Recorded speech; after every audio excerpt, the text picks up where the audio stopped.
자, 봉 모양을 보니까 4월에 긴 윗골이 생기면서 5월에는 장대 양봉 생기고 상승 장악형이 생겼습니다.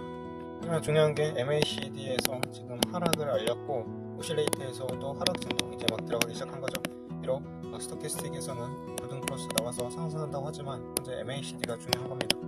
그리고 RSI에서는 65로 되어 있는데 RSI에서 투자할 때는 70 밑으로 내려가면은 이때 매도를 하는 거죠. 그러니까 매도는 약 3월에 2월에 하는 게 좋았습니다. 이때 워렌 버핏이 매도를 하기도 했었고요. 그렇다면 대세 상승의 기간은 얼마였냐?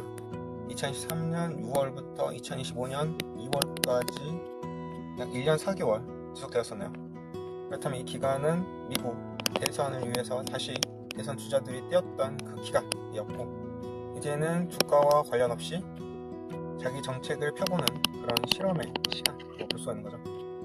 어차피 다음 선거에서 중간 선거든 표를 얻기 위해서 주가가 살려놔야 되니까 어쩌면 이 밑으로 하락을 한다고 해도 지금이 매수의 기회가 될 수도 있습니다. 만약에 미국 시장이 계속적으로 상승을 한다는 전제하에 말이죠. 근데 역사적으로 보면은 미국 시장은 계속적으로 상승을 해왔으니까 기회가 된다고 볼 수가 있는데, 현재는 어쩌면 이 윗꼬리가 달린 양봉이 생기고 상승 장악형이 생겼다고 하더라도 보조지표에서는 하락으로 가고 있기 때문에 MACD에서 어쩌면 이게 초과 하락이 일어날 수가 있는 거죠.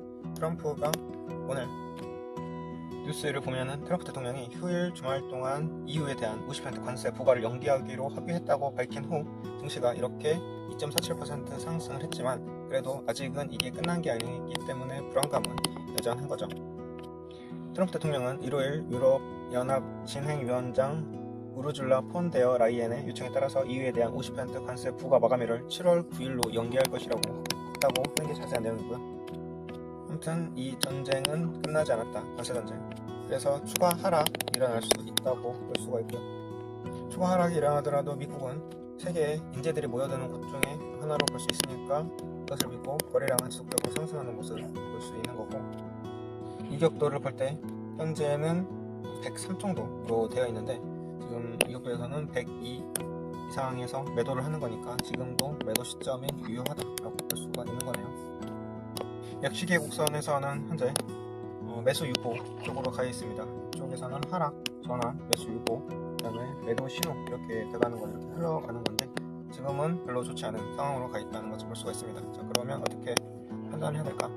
그러면 결론적으로는 지금 나스닥이 어쩌면 하락의 가능성이 있다, 추가 하락, 이렇게 생각을 해볼 수가 있네요. 그러니까 추매는 좀 그렇고 멀리 봐서 관망 쪽으로 가는 게 좋지 않을까 생각을 해보면서